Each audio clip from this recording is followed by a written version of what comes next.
let's see how this goes. It's just a disclaimer, I'm not advertising for that company. I don't even like what they stand for.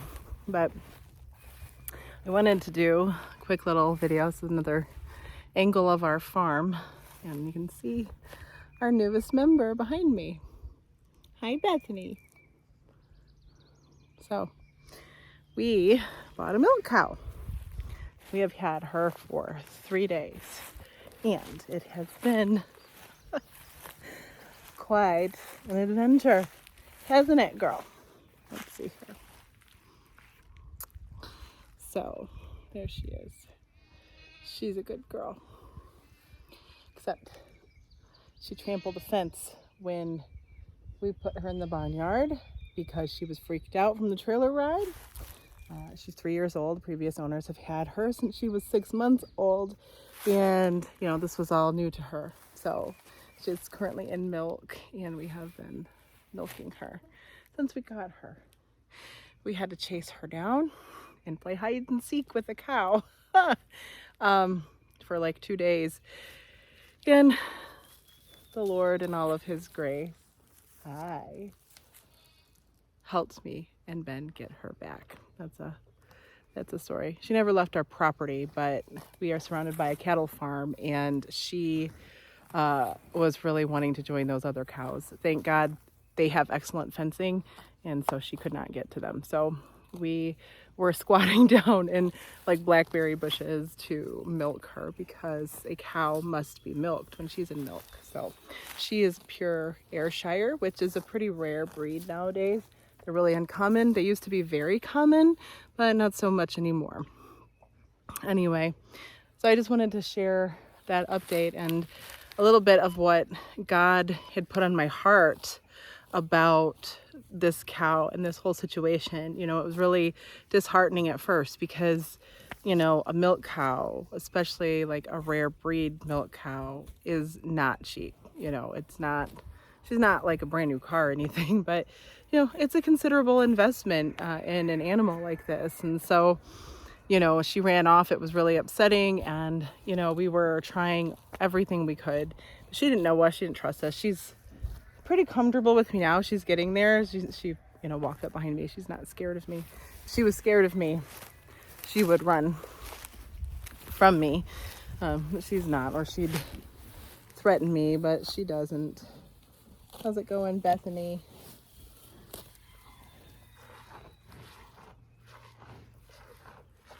She's a pretty girl. She's a good girl. So anyway, so yeah, the Lord was kind of ministering to me, like some things that I really felt I wanted to share. And that was, you know, this cow, we she's relieving herself right now. We purchased her and she was bought and paid for, yet continued to run from us. We have everything she can need because this pasture that we're in right now, so she was way back there beyond those trees. And there is grass, but it's not like ideal pasture. It's been overgrown. It's been neglected for years. And it takes a while to make a pasture suitable. You know, there's definitely forage for her. There's a lot of noxious weeds and plants that she's not going to be interested in. And it's going to take us a while to get to that because we're having to manage what we have. So, you know, but all of this, let me see here. And like this behind me, like that's really good pasture for her to graze on. But the feed that she is used to getting, she needs to be milked because cows can get an infection if they're not milked when they're supposed to be milked. They can get sick. Then their production drops, and then you don't have, you're not getting the milk that you bought this animal for. So anyway, I was thinking about that, and the Lord was really ministering to me about how we, in this situation, it's like this cow that has been bought and paid for.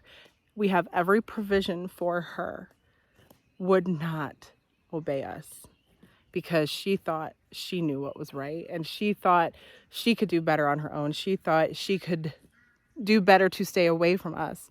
And nothing could be further from the truth. We have everything and all the desire to care for her. We have been looking for a milk cow for a long time. I mean, obviously it's May, the end of May, probably. I think it was like the second week of November, we made our first trip to a dairy farm to look at some jerseys they had. I mean, we really looked out the breeds. We spent time looking, mapping out the costs, the feed, is it worth it or not, understanding the wonderful nutrition that comes from raw milk and how great it is for you, and it's worth the work. But this was something like, we didn't just randomly buy a cow. We really, as Jesus said, you sit down and you count the costs, right? Long ago when we built our barn with the Amish, this is what I had in mind, and when she has her baby, there's safety in the barn if they need it, if there's a bad hailstorm or something. We had all these provisions, and our Father has all these provisions. He has health and healing for us.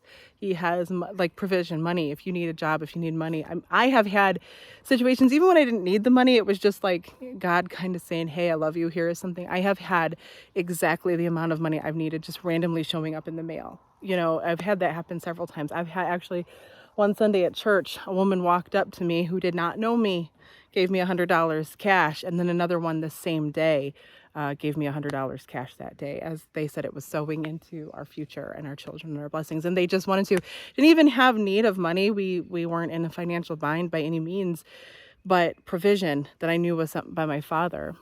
And so he has all these things for us, yet we worry or we fret or we think we can do better on our own, or we think we don't want to bother him. And we have been bought and paid for, and provision has been carefully thought out to give us everything we need. And we need not fear coming to our Father. If you have sin, cleanse yourself by, you can't cleanse yourself, but you cleanse yourself by coming to the Lord and repenting, turning from those sins and allowing him to cleanse you, getting in his word. And he will empower you to change your life. If you have health or healing, if you have sickness in your body, it is the gospel that he provides healing for you. And you need not run to the crazy antics of the world for their cures.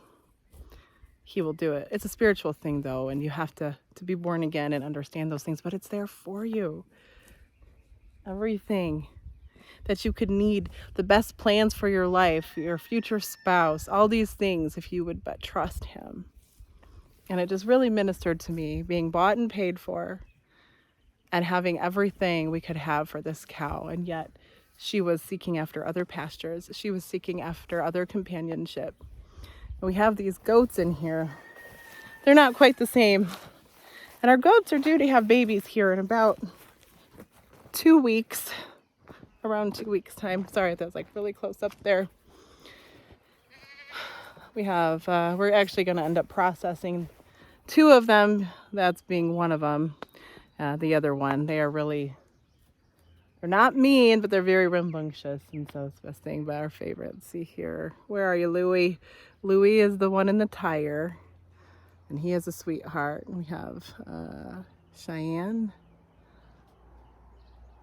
and Mama's laying down here. You can't really even see her. There she is, right there. We go. Hey, Mama. I think she probably got twins coming due soon. She's a good girl. She's a real good girl.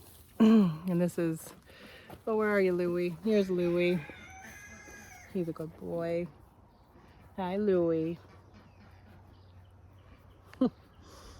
He's probably, let's see if I can get that in the angle. He's like my favorite goat. The kids love him too. He's just a little guy, and he's so sweet. He is super duper sweet. So anyway, I hope that ministers to you, because it really is ministered to me as I've been thinking about it and thinking on how we search for other means of help or companionship or food. The Bible is our food. The Holy Spirit feeds us every day and reminds us of the things that the Lord has done. And She's a beautiful girl. Bethany. Her name is Bethany, which also has a interesting story behind it. We may change her name. We're going to give her name Zoe, meaning live, because she's pregnant, and milk is a living food, raw milk, not the stuff you buy at the store. And her manure gives life and nutrition to everything. So I thought it was kind of interesting to think of, like, you know, living food and life. Zoe. We've been jokingly calling her Hefferny because you probably can't see it in the video. I took a knee to the head the other day by her. So fair warning. Don't pull a tick off a cow when you're close to her. She did not like that. And it was thankfully not that big of a deal. I had a headache for a few minutes. Ben prayed over me. Everything was fine. I just had a little bruise. It rattled me for a second. She's a big animal. It's hard to tell because, I mean, cows are just big. But, I mean, as far as cows go, she's one of the larger breeds. Second largest dairy breed you can get. So, anyway, this is our... Wait, I don't want her to follow me over here by the gate. So, we have to arrange some stuff and move some things around for her to make it work a little bit better. But, you know, just remember, when you are in the Lord, you're bought and paid for, and He has every provision for you. If you would just settle down and get with Him and let Him lead you, let Him care for you, let Him speak to you, let Him help you, let Him love you, and He will help you. There is nothing He won't help you with. And get born again, get Spirit-filled, and live that life with the Lord. You know, because it's not always the easiest, but it is the best. And He has so much for you that we don't even fathom. We don't even fathom. And thankfully, she's getting used to me enough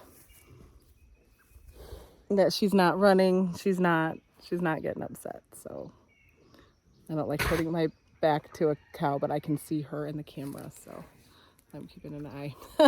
All right. Well, thank you so much for listening. Have a blessed day.